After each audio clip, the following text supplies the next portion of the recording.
Panorama group, जो सोचता है वो करता है। नमस्कार, आप देख रहे हैं न्यूज हाट। मैं हूं आपके साथ रितेश शर्मा। बिहार के सिवान इलाके में बाहुबली रहे शहाबुद्दीन के निधन के बाद खान ब्रदर्स ने अपनी दबंगई के दम पर एक नया साम्राज्य खड़ा किया। इसी ताकत के सहारे सियासत में एंट्री की। पहले जदयू और फिर एलजेपी का दामन थामा। अब बिहार के विधानसभा चुनाव में किस्मत आजमाने के फिराक में जुटे खान ब्रदर्स की उम्मीदों पर पानी फिरता दिखाई दे रहा है। एसटीएफ ने रविवार को खान ब्रदर्स के नाम से मशहूर रईस खान को गिरफ्तार कर लिया। एसटीएफ ने खान ब्रदर्स के ठिकाने पर छापेमारी करके AK-47 के कारतूस और कई आधुनिक हथियार बरामद किए। रईस खान के साथ मुन्ना खान, आफ्ताब और शाह आलम को भी गिरफ्तार किया गया। सवाल उठता है कि क्या खान ब्रदर्स की गिरफ्तारी शहाबुद्दीन के बेटे ओसामा साहब की चुनावी राह आसान करेगी या फिर बीजेपी नेता मनोज सिंह के लिए सियासी संजीवनी बनेगी। डीआईजी नीलेश कुमार ने बताया है कि गुप्त सूचना मिली थी कि गयासपुर गांव में आपराधिक तत्व इकट्ठा हो रहे हैं और हथियार भी जमा किए जा रहे हैं। इसके बाद एसटीएफ ने छापेमारी की। रईस खान पर पहले से ही 52 से अधिक गंभीर आपराधिक मामले विभिन्न थानों में दर्ज हैं। छापेमारी में हथियार और अन्य सामग्री की बरामदगी हुई है। इसकी जांच की जा रही है। पूछताछ के बाद एक और ठिकाने पर छापेमारी की गई, जहां AK-47 के कारतूस और अन्य हथियार बरामद किए गए। पहले आप पुलिस का बयान सुनिए।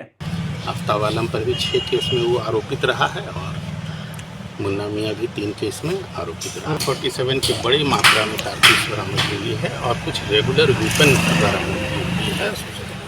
जो ऐसा लगता है कि कुछ दिन पहले, कुछ साल पहले पुलिस वालों की हत्या हुई थी, क्योंकि वो वेपन थी पुलिस वालों का ही।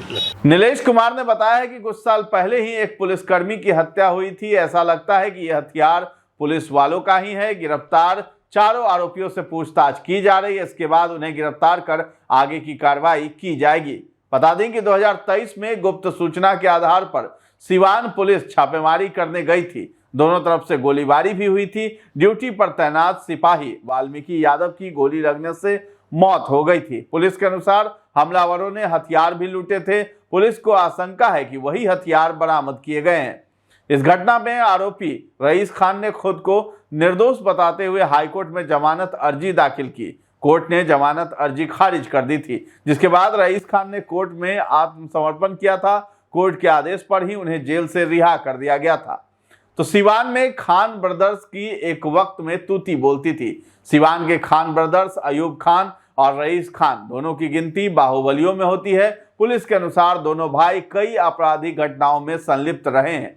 अयूब खान और रईस खान दोनों हत्या के मामले में जेल जा चुके हैं। खान ब्रदर्स ने अपनी दबंगई के सहारे राजनीतिक सहारा तलाशने के लिए पहले जदयू का दामन थामा, लेकिन बाद में इस साल वे चिराग पासवान की पार्टी में शामिल हो गए।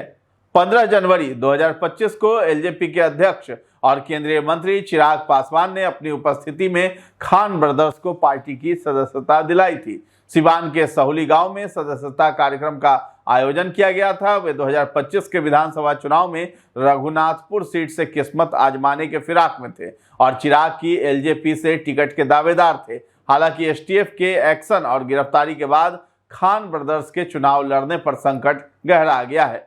तो शहाबुद्दीन के बेटे की राह जो है अब आसान हो सकती है। रईस खान यानी खान ब्रदर्स रघुनाथपुर सीट से विधानसभा चुनाव लड़ने की तैयारी में जुटे थे, जहां से आरजेडी के टिकट पर शहाबुद्दीन के बेटे ओसामा साहब भी पूरे दमखम के साथ लगे हुए हैं।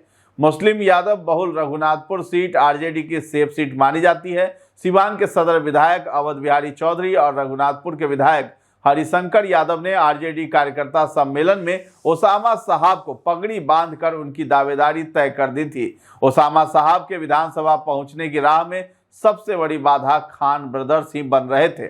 तो सिवान के चर्चित खान ब्रदर्स के रईस खान ने भी रघुनाथपुर सीट से अपनी दावेदारी पेश कर दी थी। उनका कहना था कि रघुनाथपुर विधानसभा क्षेत्र से उनके परिवार से लंबे समय से राजनीति की जा रही है। इस सीट से 2005 में उनके पिता कमरुल हक भी चुनाव लड़ चुके हैं। खान ब्रदर्स के अयूब खान और रईस खान की सियासी अदावत शहाबुद्दीन से हो रही थी। खान ब्रदर्स के चुनाव लड़ने से मुस्लिम वोटों में बिखराव का खतरा बन सकता था, जो शहाबुद्दीन के बेटे ओसामा के विधानसभा पहुंचने के सियासी रास्ते में बाधा मानी जा रही थी। खान ब्रदर्स की गिरफ्तारी अब ओसामा के लिए सियासी मददगार बन सकती है।